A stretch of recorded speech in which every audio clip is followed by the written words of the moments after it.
guys, welcome back to my channel. So today I'm just trying out a couple new products that I picked up last week. So going into that Nikita palette, I'm just going to take that shade Artificial and I'm just going to blend that into my crease and use it as a transition shade. Going in with a new brush, I'm using Seduction, and I'm just placing that in a diagonal on my eye and then using it as a secondary transition shade underneath that first orange shade. And then going back in with the orange shade, I'm just going to clean it up to make sure that blend is precise. Using the color Temptation, I'm just going in with a smaller pencil brush to darken up that outer corner a little bit, and then I went in with the color Papi Chulo and I just used my finger to dab that on my lid, and then used the lid brush that came in that Nikita collection to just kind of clean it up and put it exactly where I wanted, like on my crease. And then I just went back in with Temptation to darken it up.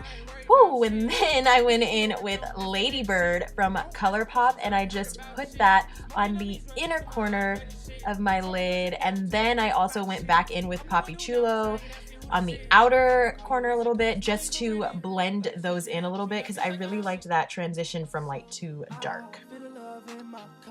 Now going in with my Estee Lauder Double Wear Foundation, I'm just using a brush and dabbing motions, placing that all over my face.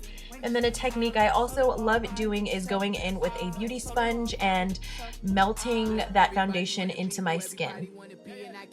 I find that using a damp sponge really helps you come out with a flawless foundation look. And then I went in with my Tarte Shape Tape, and you know, the usual, just concealed all the places. I'm poetic and I'm playing with her braids, ironic, she like my justice. We take trips through the city like we run it. Remember they was dreams, now we doing it for the fun of it, and she ain't finna. So now it's time to set my face, and I'm just going in with my Beauty Bakery plantain or caramel setting powder and my MAC NW45 foundation powder. You guys know the drill. I don't need to explain this. You guys know I do what I do. Couple eye, filling up on your butt and thigh. She don't like the cut, but she love them lines. Like looking like a slut, and you know you fine. Looking for some love, you been wasting. So going in with a Seduction and Temptation, I'm just using that to blend into my bottom lid. And the next palette I'm using is new. It is the Morphe AR That's Rich palette. I told you guys I wanted to try out some new like brightener powders and bronzers and stuff, and this palette came with like everything. So I'm just going in with that brightening powder and putting those in the places I usually brighten, and then going into the bronzer. I used the second to the last bronzer color. I'm just using that to bronze, and then I also did use one of the blushes in this palette. I think I might have went into both of the blushes in this palette, or dabbed in both of them. No, I didn't. I used the first one. I really liked this palette. It was very pretty. I love that every color fit my skin tone. And then going in with the highlighter, I just used that as my inner corner highlighter and my underbrow highlight.